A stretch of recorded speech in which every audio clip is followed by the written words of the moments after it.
Louis died a week before we left, but Edie had already started to memorialize him. Her room was like a museum. For 500 years, the Finches have been famous throughout Norway for their fortune and misfortune.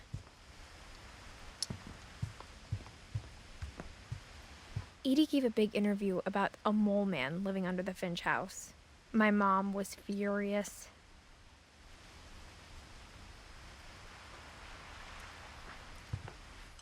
I hadn't thought of myself as Edith Jr. for a long, long time.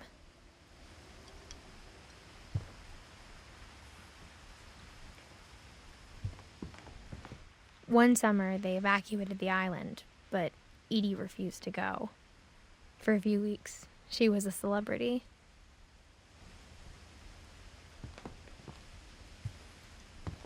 When Edie told people Sven was killed by a dragon, she could also have said he was building a dragon-shaped slide that collapsed. She could have, but she didn't.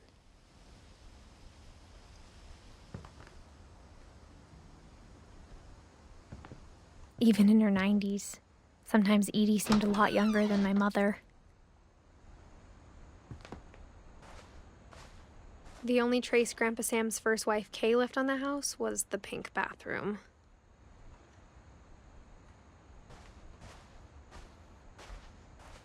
It was a pretty big trace.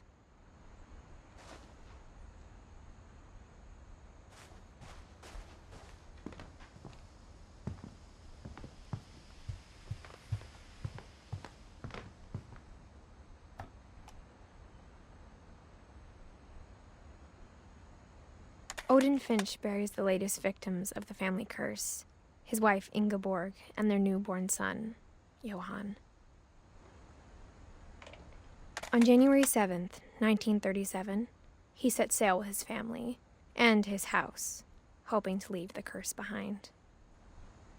But 40-foot waves off the coast of Washington send the house and Odin to the bottom of the sea. Odin's daughter Edie, with husband Sven and baby Molly, step ashore on their new home, Orcas Island. Odin Finch is the first to be buried in the new family cemetery. His daughter Edie is already dreaming of a new Finch house.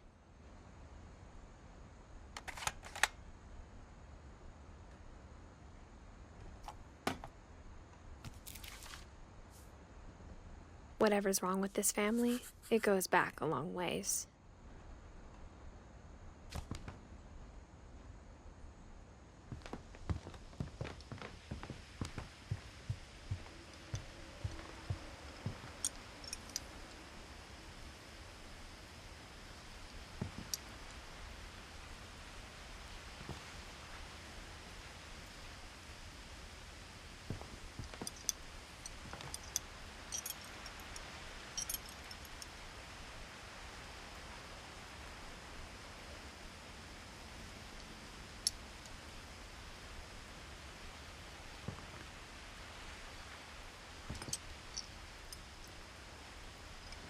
Edie knit me a new pair of gloves every year, just in time to replace the old ones.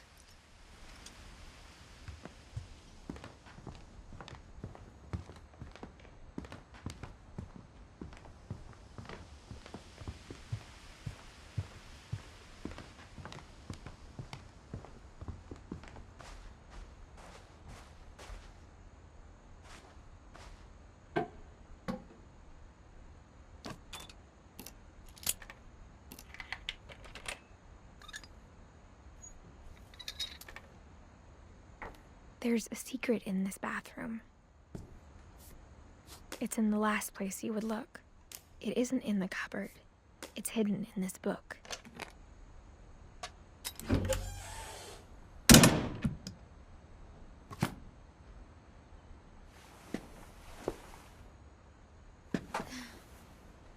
Sven gave Sam an old camera he'd refurbished.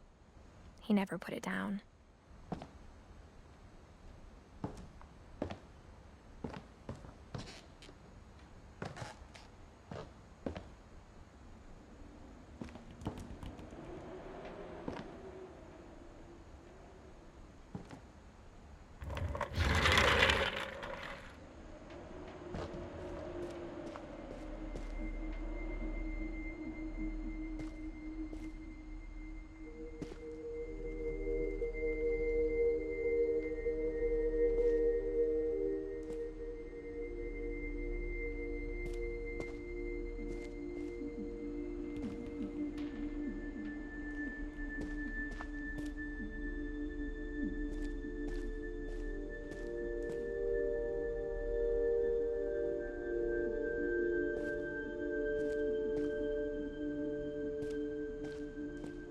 I knew Grandpa Sam had a twin,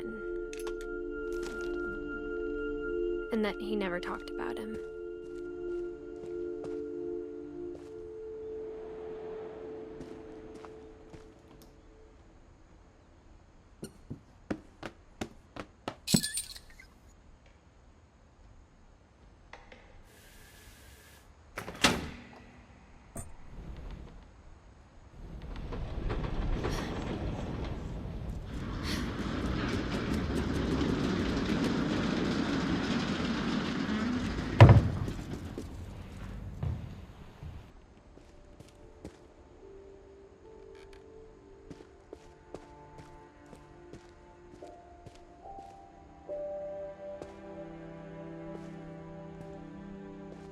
I guess my grandpa didn't like history any more than my mom did.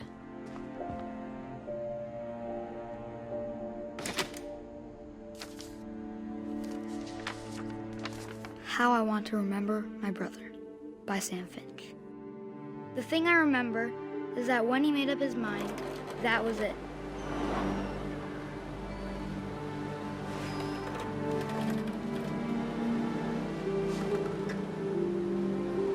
My brother said he'd die before he ate another mushroom, and he did.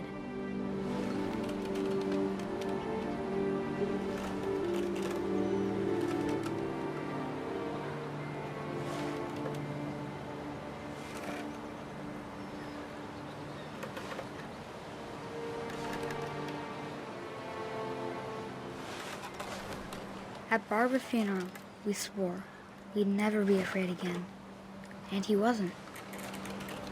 I think Calvin always wanted to fly.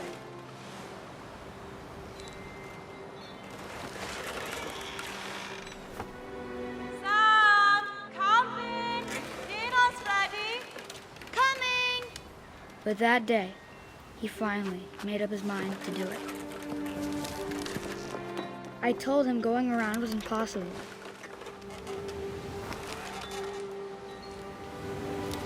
Maybe if I hadn't said that.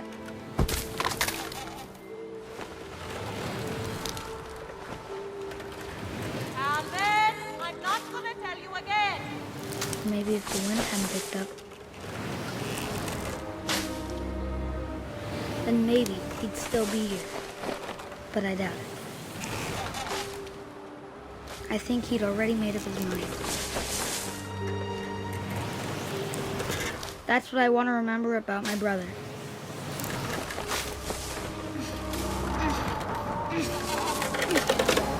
The day he made up his mind to fly. And he did.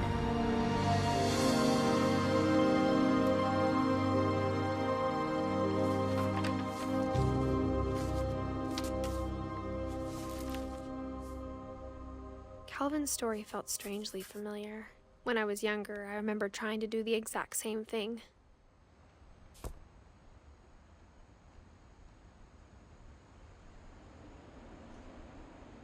After the funeral, Edie roped off Calvin's half of the room. Mom said Grandpa Sam enlisted at 18 and never set foot in the room again.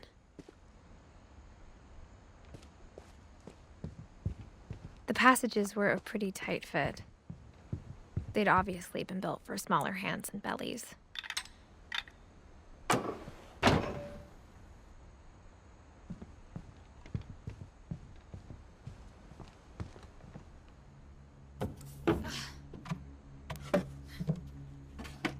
Growing up, I always thought of Barbara as a child star.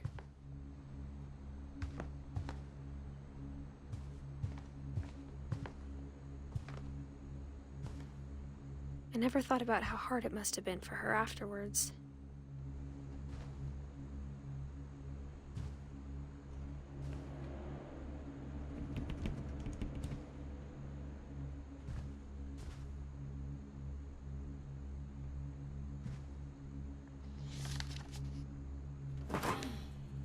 Of all the stories people wrote about Barbara's death, I'm surprised Edie saved this one.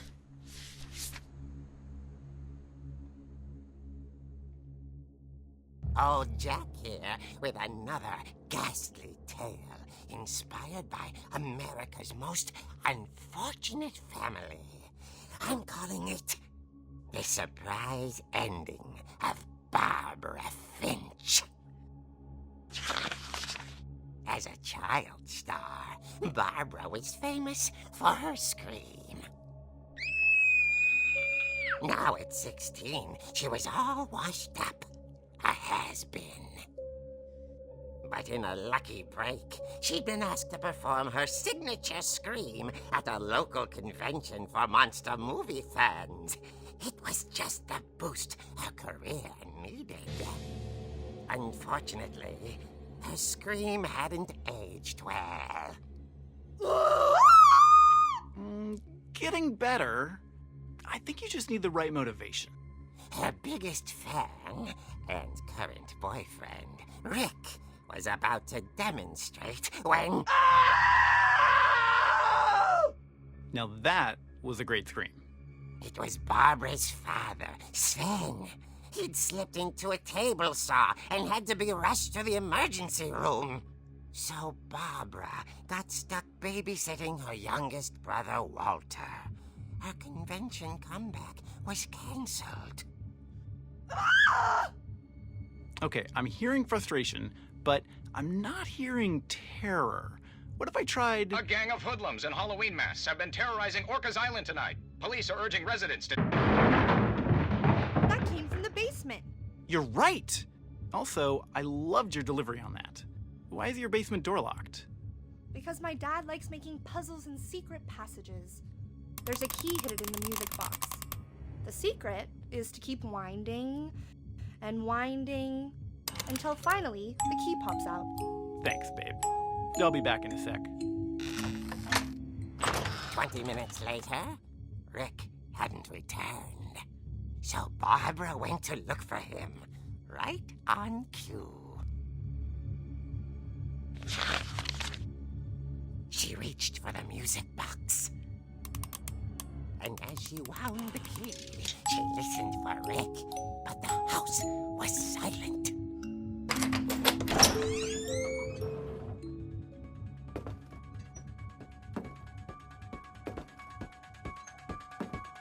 She found Rick's crutch and imagined the worst.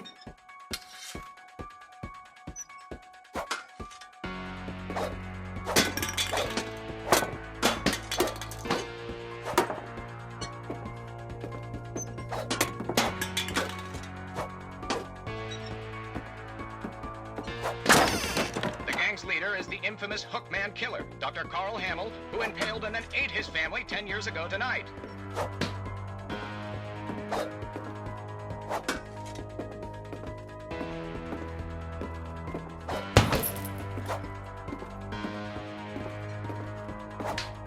old fridge rattled and grew still. Oh dear! Oh! Rick? Barb, relax. I was just trying to scare you to help you find your scream. Well, I'm not scared, Rick. I'm furious. Then act furious. All I'm getting from you now is that you're hurt and confused and She threw him out, but she kept a little something to remember him by. Barb, have you seen my other crutch? And she was still holding it when she fell asleep watching the late picture show. Hours later... Barbara! Walter, what's going on up there? Ah! Okay, I'm coming up, but if this is a trick, you're dead, Walter.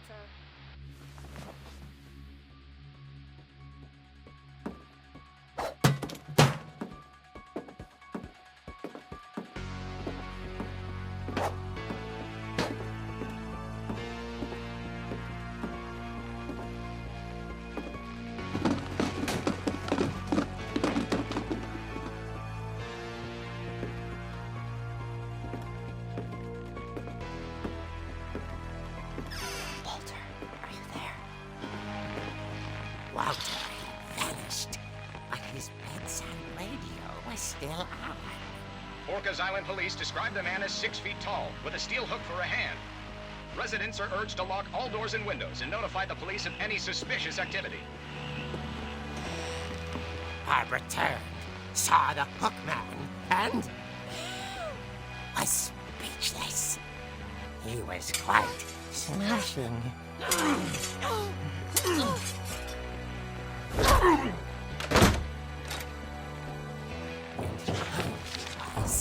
He couldn't get enough of Barbara. Okay, Barbara, there's gotta be another way out of here.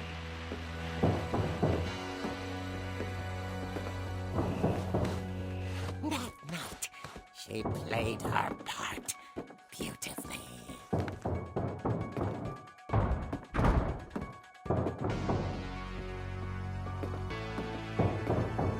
Molly's door hadn't been opened in years.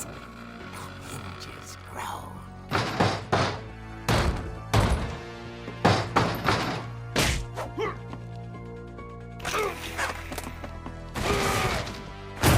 He wasn't moving, but she sensed the story might not be over yet.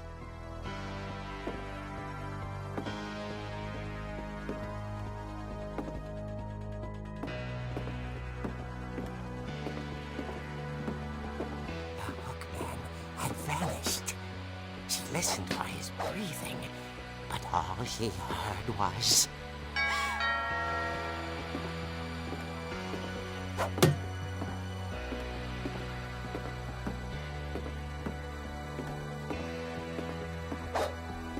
Someone at the door was dying to speak to young Barbara. At the door, she heard whispering. It was coming from inside the house.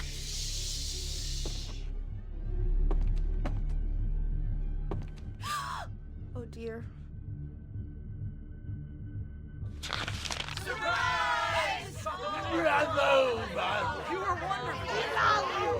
monsters had come to surprise her. For Barbara, it was a dream come true.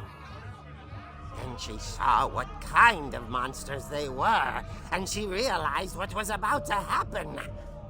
She was going to be famous. And with her final breath, Barbara Finch gave the performance of her life.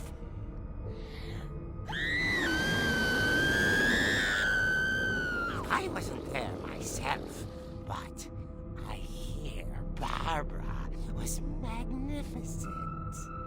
Poor girl. She had a taste for stardom. But unfortunately, so did her fans. Of course, the police blamed it all on poor Rick, who disappeared the same night. And little Walter? Hiding under his bed the whole time.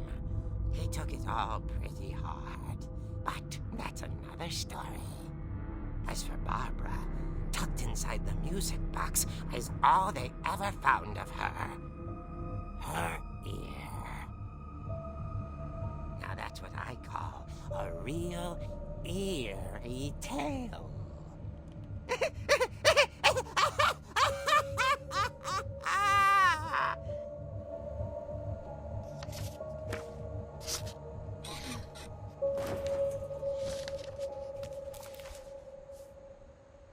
Edie told me all Barbara wanted was to be remembered, as absurd as that comic was.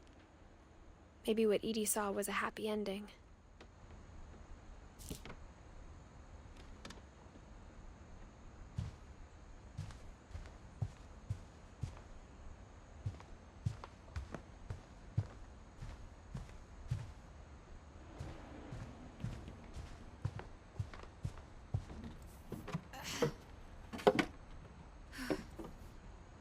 I guess now I know why Mom didn't like me playing with the music box.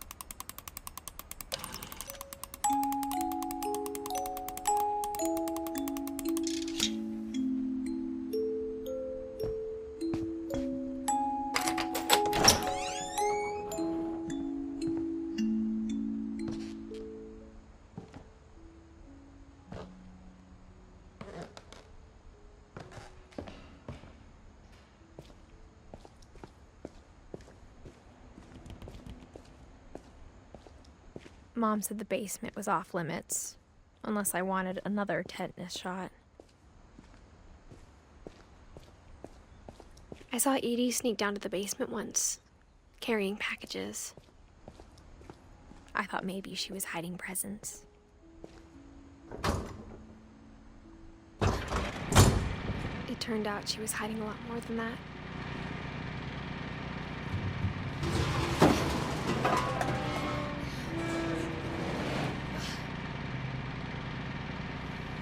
I remember asking Mom once about where Walter had gone. She said after Barbara died, he got as far away as he could. If there's a pattern in all these stories, I think it's that none of us has gotten very far.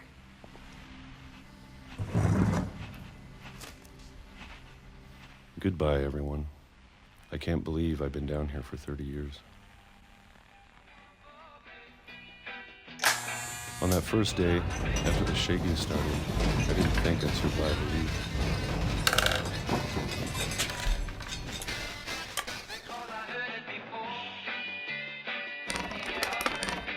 But after a few days, I settled into a routine. That's what kept me sane. Having a schedule, living for today. I always expected to be dead tomorrow. But if you wait long enough, you get used to anything.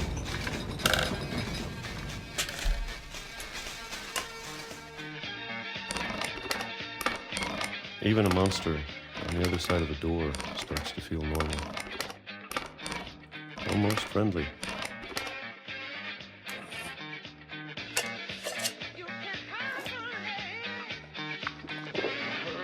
And then one day, everything just stopped. Whatever that thing was, it was gone. Maybe it got tired of waiting. Or maybe I just got tired of being afraid.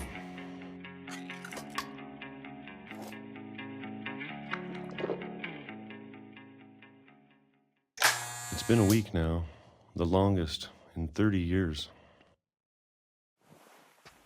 I'm done waiting. I have to leave while I still can.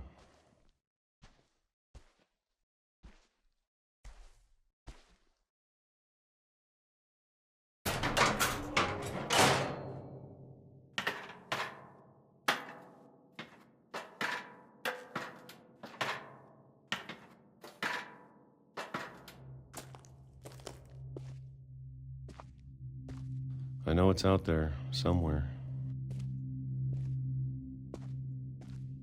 Whatever killed Barbara and Molly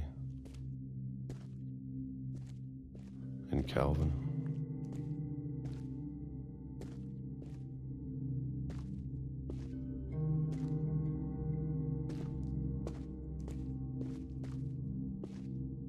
Maybe this is all a mistake. But I need to stop living the same day, even if it kills me.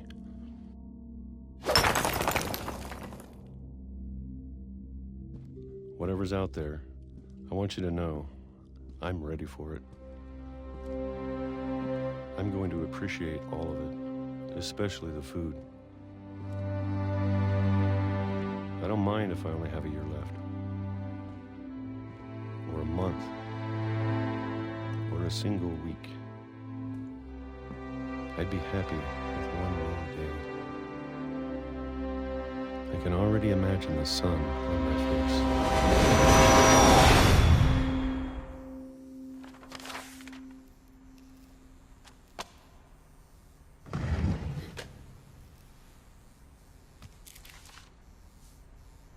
Walter died when I was 6. I can't believe my mom never told me he was down here. I'm sure my mom was trying to protect me.